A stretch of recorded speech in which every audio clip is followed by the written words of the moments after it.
have reached out to the Seahawks about the possibility of trading for Russ. But apparently, the starting point in any negotiation would be 3 first-round draft picks. Fox Sports NFL analyst Greg Jennings is now with us. Greg, you starting to think the Seahawks could actually deal Russell Wilson? There is room for chance. I don't think it will happen this year, simply because this is an organization that has always had a plan going into every season. And unlike the Philadelphia Eagles, eating up all that dead cap money or that dead money for Carson Wentz in that trade, I just don't see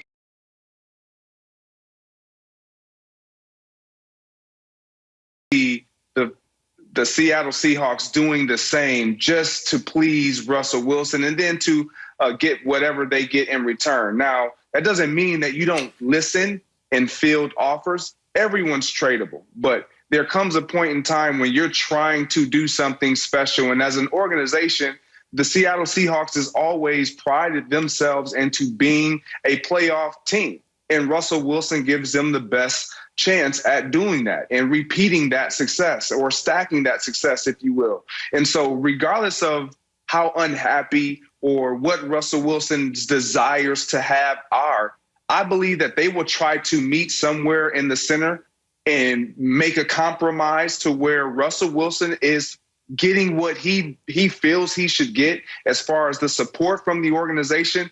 But by no means does that mean they're going to field all these offers and just say, yep, Russell, you can go wherever you want. We'll eat this dead cap. And no, that's not how it works in Seattle. That's never how it works in Seattle. And so for that reason and that reason alone, I don't see Russell Wilson in any other uniform this year other than the Seattle Seahawks uniform. While I agree with your reasoning, G&J, I got to say it is more than possible that this could take place. Let's not forget the Jamal Adams trade. So they don't have a first-round draft pick in 21 and 22 draft. So if I can get me 3 first-round draft picks out of this situation, knowing that I have some young pieces in place, most notably DK Metcalf, if I would have to, I guess, hit the detonate button on rebuilding for the future for this Seattle Seahawks team, I don't see that being the worst decision ever if you get 3 first-round draft picks and have to figure it out this year, knowing that you unloaded the amount of money that's connected to Russell Wilson, and you're getting the opportunity to possibly replace it with either tradeaways, so you could get more picks off of that, those 1 picks, or you could get a player that can actually help transform your team. They hit with DK Metcalf. If you are able to trade for a quarterback that is serviceable until you develop a draftee, I look at it like it's more sensible actually where we're at right now, just purely based upon the position that possibly Russell Wilson put them in by making it public knowledge that he wanted more of a say, that he may not be totally happy with the decisions that are being made. So not based off of maybe their initial want, but what the given situation and scenario is that's present right now, I don't see it being egregious at all to see the Seattle Seahawks take a good, long, hard look at if they should get 3 first-round draft picks to not, entertain that. I see it as egregious, LeVar. Okay. Unless Russell Wilson goes into their front office and says, I want to be traded, trade me, then they shouldn't even be thinking about trading Russell Wilson. They have got a franchise quarterback, a future Hall of Fame quarterback, a Super Bowl winning quarterback who's 32 years old. And they're thinking about trading him? That's ridiculous. All right, when was there? They have a better chance of improving the offensive line, of improving the defense than they do of getting another franchise quarterback. You know when their last franchise quarterback was? Before Russell? Oh, there wasn't Jim one. Zorn. Unless you consider Jim Zorn a franchise quarterback. That's how long it takes. And now you have him. This guy can be there for the next 10 years. And here's what Seattle has to fight against. Complacency. Because I think part of Russ's frustration is that he feels like they're complacent. They're satisfied just being relevant, just being a perennial playoff team in the hunt. And they know that they've got these awesome fans who, as long as you're 10-6, 11-5, 12-4 every now and then, and thought of as a Super Bowl contender, those fans are going to be there in droves and they're going to be raucous. But Russ is saying, no, I'm not satisfied and I don't want us to be satisfied. So they should not be thinking about trading Russell Wilson. Yeah, you can get your 3 first-round picks, but is that going to guarantee you a franchise quarterback? Can I ask a question? Around him. Can I ask y'all a question? I want to jump in on y'all, and I want to ask y'all this question. We look at Russell Wilson, and no doubt he is a franchise quarterback, undoubtedly. But when you look at the most success that this team has had, and when they were dominant as a team, I know what's coming.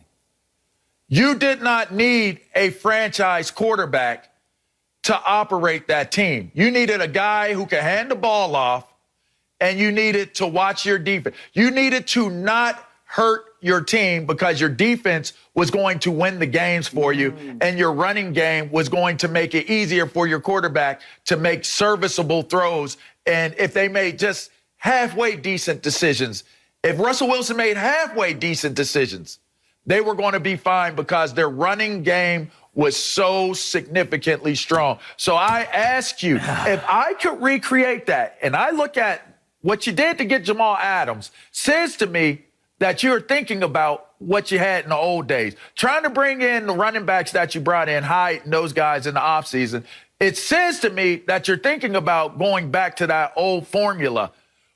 I don't think that's egregious. You got to tell me, like, J-Mac, Chris? Hold on. Spoken like a true defensive player, giving all the credit to the Legion of Boom. It's just the truth. By the way, Tom Brady torched them in the fourth quarter of the Super Bowl, up and down the field twice for touchdowns. Nevertheless, and still you cannot move on from Russell Wilson. Greg, I'm surprised. Yeah, I'm surprised. You played with Aaron Rodgers. You saw what y'all had with Brett Favre.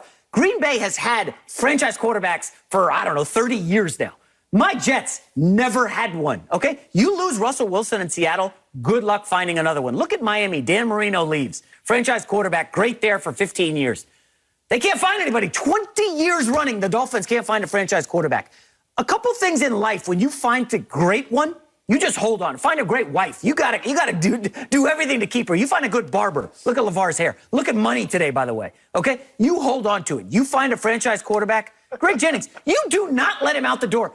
I don't want 4 first-round picks for Russell Wilson. He's untouchable. Bye. Wow. Talk to the hand. I'm hanging up the phone. There's no deal. Wow. I'm not giving up Russell Wilson. No way. That's not reality. Well, you're right, LeVar. That is not reality. That's not reality. But for me, and I don't think it's egregious. I'm not saying that it would. That's the case at all. These basketball dudes, man. Thank you very much. However, I just don't believe that is as easy and as simple as we make it appear. No, I agree with that. Make it sound. I agree with that. Like, there's to Jason's point, like, you can't go out and just find a Russell Wilson. I'm not talking to Russell Wilson that we see to date. I'm talking to Russell Wilson that we saw coming out of college. The Russell Wilson that has the type of character, the type of leadership skills, the type of ability to where he can just hold down the fort until he comes to the point where he's mature in his ability. It's not as easy as we make it seem. And then when you talk about them trying to go back to what garnered their success or what rendered them some success early in his career, the Legion of Boom, let's not discredit how special those individuals were. And that we think that they're easy to find. Like, I get it, LeVar, you can find some great quality guys, but a shutdown corner like Richard Sherman is hard to find. Teams just don't have that guy. Even safeties, as great as Jamal Adams is, he's not what Earl Thomas was for that team. He's just not. Well, give it some time. Different players. I hear you.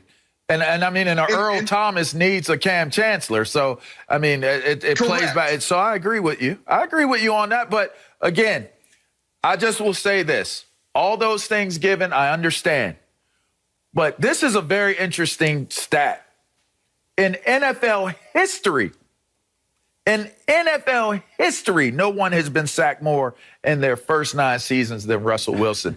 If that doesn't give you grounds for pause to actually entertain it, if I can get 3 first-rounders knowing that there's a possibility that one of these hits, it happened to one of the most elusive, greatest running quarterbacks of all time, and Mike Vick. It takes one time to get hit. Look at what happened to RG3. It takes one time to get hit. And then you know what happens? All that value goes away. And you're sitting there like, yeah, I did have Russ in the hand.